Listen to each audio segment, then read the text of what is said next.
This year marks the 5th anniversary of the Great Ladies Luncheon and Fashion Show, and in past years, ADDF has honored Esther Gelman, First Lady Nancy Reagan, Sharon Percy Rockefeller, who is a dear friend of mine, and collegiate basketball great Pat Summitt.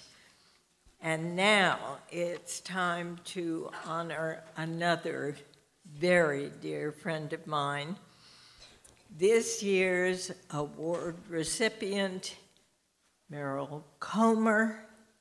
She is an award-winning broadcast journalist, author, and leading Alzheimer's advocate.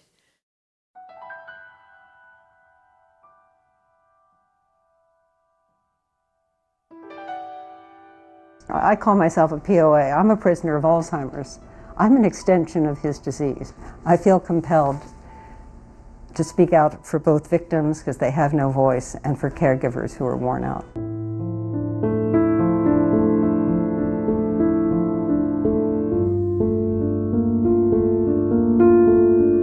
This will be our epidemic. This is the dark side of longevity. I just saw it young. So it's like being witness to the future.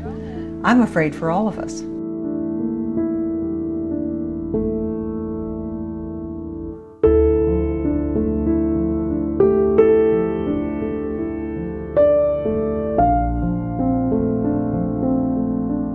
So my wish for Harvey is that I just don't wear out or give up, or there's an episode where I can't manage it somehow. To me, it's time for a generation to say, unacceptable. This is not the way we want to end our lives.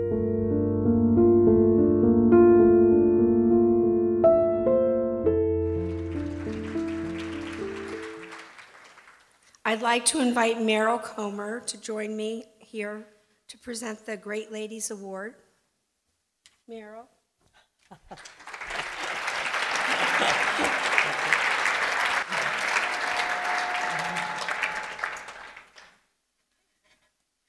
It's my great pleasure to honor you, my good friend, with this award.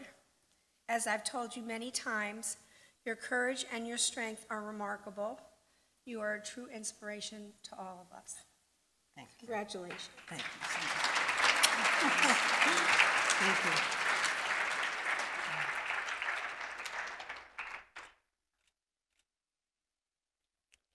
I'm going to take this Take back. this. Thank you, Elise. A 5-year celebration is a true hallmark of success. And we're all thrilled to have Diane Rehm here. She has millions of loyal NPR fans.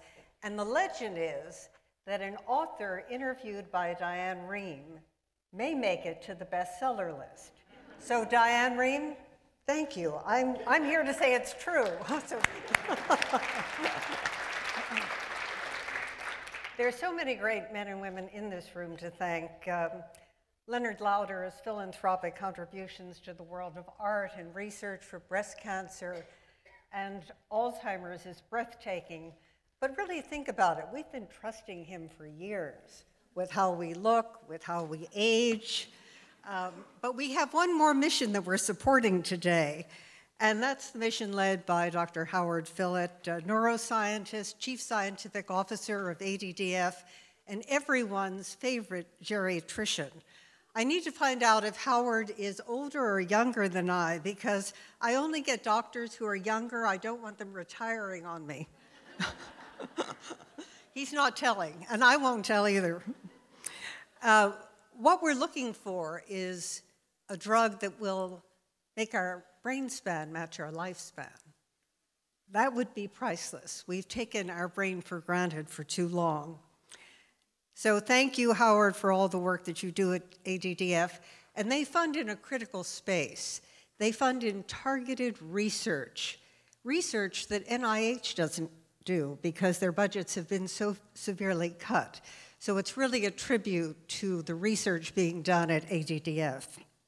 Now, if Leonard Lauder is to the world of art and science, we have someone in the audience today, his world is art and politics. George Friedenberg, where is George Friedenberg? His remarkable leadership has really created a sense of urgency among Alzheimer's advocates, both nationally and internationally.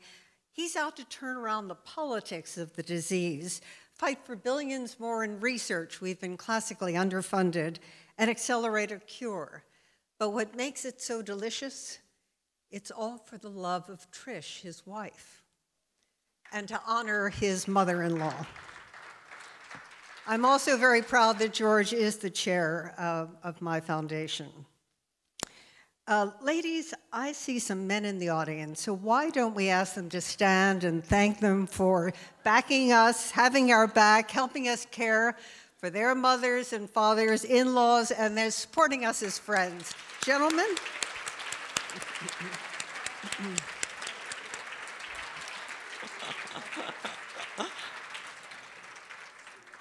They were dragged here. They deserve to be able to get some recognition.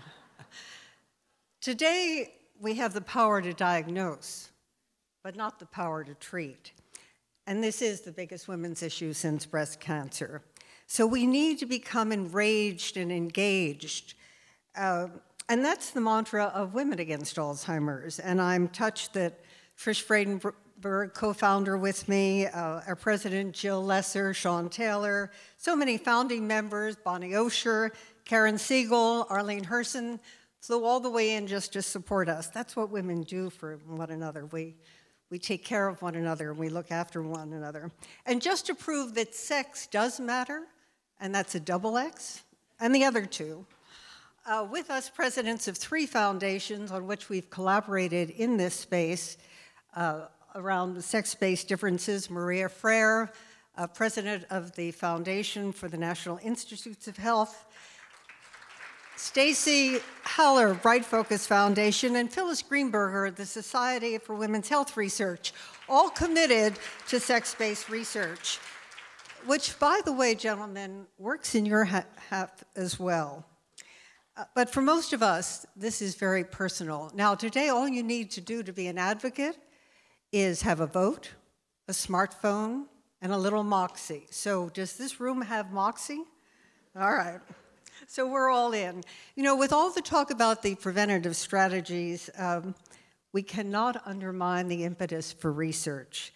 Right now, what we're really talking about is risk reduction and an effort to stay healthy until the science catches up. That's a lesson that we learned from both the HIV community and the cancer community. We also have to be very sensitive not to insult our parents' generation with the idea that behavior modification, lifestyle, diet might have saved them. It couldn't save them. And right now, there's no empirical data that says it could save us, but it's just smart to do. Caring for a loved one with Alzheimer's either strengthens families, and I'm sure many of you know that, or it divides and destroys. So I want to thank my son Jason and his wife Dana for being with me for 20 years, 3 precious grandchildren that I call my antidepressant of choice. For those of you who have sons, raise your hands. Well, sons say, "Mom, I'll always take care of you." Well, you really know it's the daughter-in-law who's going to take care of you, so take good care of your daughter-in-laws. Now, when I first went public, and you know, for kids to have their parents go public is a big deal. I went public in 26 on PBS, letting cameras into my home, and Jason said, "Mom, you know, why would you even consider this? You and Harvey are very private people." And I said, the message is wrong. They're not being honest about this disease. It's not a little old lady who forgets her address. This is cruel. 3 years later, when I opened up my genetic results live on camera on Nightline with Terry Moran, whose mother had early onset Alzheimer's, at midnight I got a phone call from my son. He said, "Mom, what the hell did you just do?" He said, "You won't be able to get medical insurance." And last fall, when my book, Slow Dancing with a Stranger, came out, Jason just rolled his eyes and said, "Mom, whatever."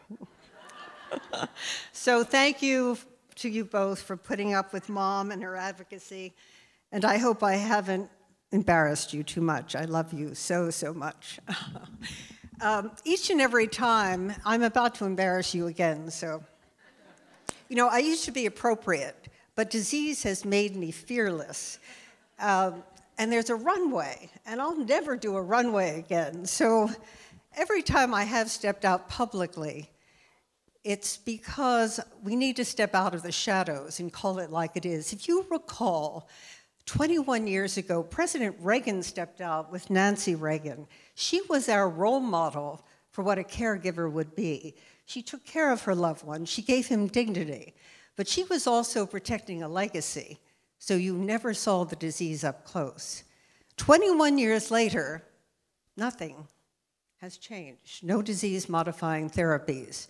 So our generation of women has to step out and say, out of the shadows, this is what it's going to look like, and we don't find that acceptable for our future.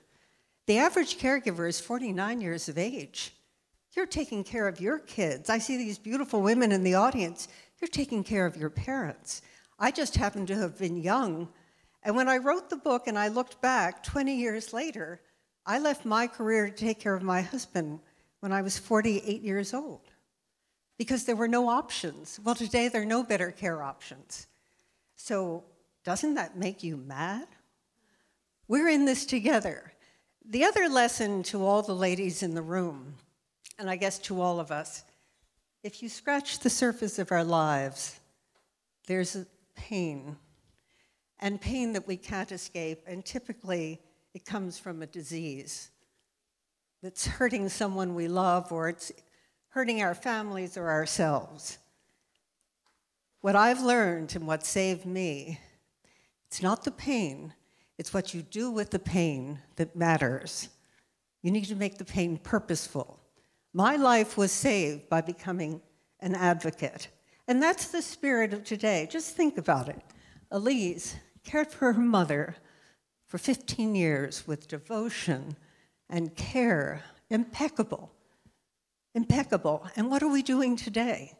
We are celebrating the spirit. I feel the spirit and the elegance of Estelle Gelman, and I never had the pleasure of meeting her.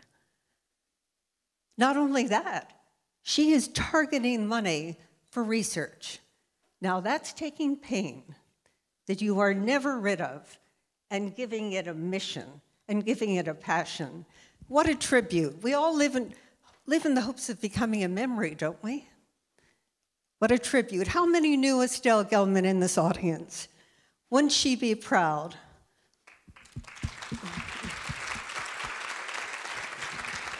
Very, very special. And so I fight. I fight for everyone who is well, because we are at high risk, that the emergency is in us and with us. I fight for young women because I want better options for them. And I really fight because I don't want my great-grandchildren asking their parents, as my grandson did to me, Nana, how could Gigi ever forget me? I will never forget his face or those words or the fact that Nana didn't have an answer.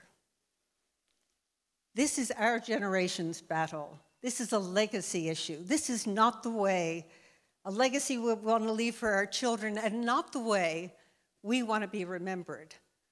And so I fight with all of you and thank the ADDF for this award and say, this one's for the girls. So thank you.